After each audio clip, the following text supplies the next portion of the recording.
এক বছর আগে ঢাকার রাস্তায় গুলিবিদ্ধ হয়ে পড়েছিল ৬টি অজ্ঞাত লাশ।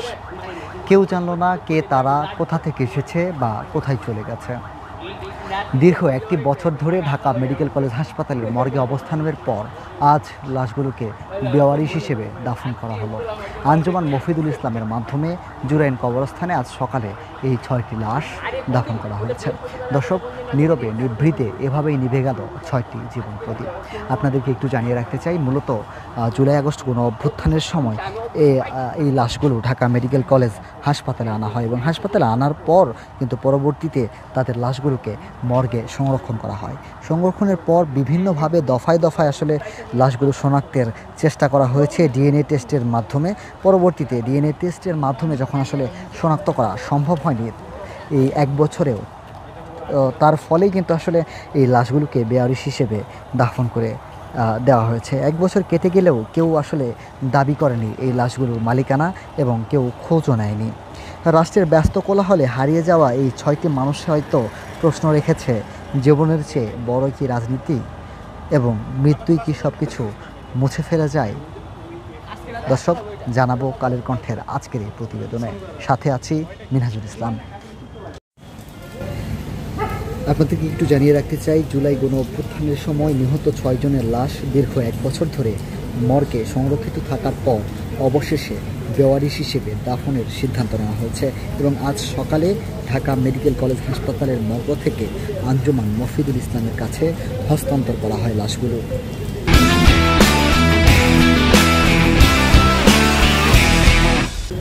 পুলিশ জানিয়েছে লাশগুলো রাজধানীর জুরাইন কবরস্থানে দাফন করা হয়েছে। লাশ হস্তান্তরের সময় মর্গে উপস্থিত ছিলেন ডিএমপি, যুগ্ম পুলিশ কমিশনার থেকে শুরু করে প্রশাসনের বিভিন্ন পর্যায়ের নেতৃবৃন্দ, প্রশাসনের বিভিন্ন পর্যায়ের কর্মকর্তাবৃন্দ। লাশগুলোর পরিচয় শনাক্তে ডিএনএ নমুনা সংগ্রহ করা হয়েছিল, কিন্তু কোনো পরিচয় পাওয়া যায়নি। তাদের ভাষ্য অনুযায়ী একটি লাশের গুলির চিহ্ন রয়েছে, বাকিগুলিতে ধারালো অস্ত্র এবং ভোঁতা অস্ত্রের আঘাত ছিল বলে জানানো গিয়েছে। তবে লাশগুলোর বিভিন্ন আলামত সংরক্ষণ করে রাখা হচ্ছে, ভবিষ্যতে দাবি করলে সেই অনুযায়ী ব্যবস্থা নেওয়া হবে এবং জানানো হবে। প্রতিবেদনে আসলে জানা যায় 2024 সালের 14 আগস্ট যাত্রাবাড়ি থানার সামনে থেকে 20 এবং 22 ও 25 বছর বয়সী 3 যুবকের লাশ ঢাকা মেডিকেল কলেজ হাসপাতালে পাঠানো হয়।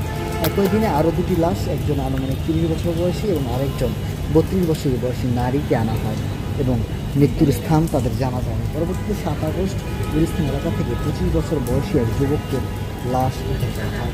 সবগুলো লাশের শাহবাগ থানায় কিন্তু ফরেন্সিক রিপোর্ট প্রদান করা হয়। পরিচয় শনাক্ত না হয় লাশগুলো দীর্ঘ এক বছর সময় ধরে কিন্তু এই হিমঘরে রাখা হয়েছে। অবশেষে সব আইনি প্রক্রিয়া শেষে দাফনের জন্য হস্তান্তর করা হলো আজ সকালে। এভাবে নিভে গেল তাদের জীবন প্রদীপ। এক বছর আগে ঢাকার রাস্তায় গুলিবিদ্ধ হয়ে নীরবে নিভৃতে নিঃশব্দে হারিয়ে গেল তাদের প্রাণ।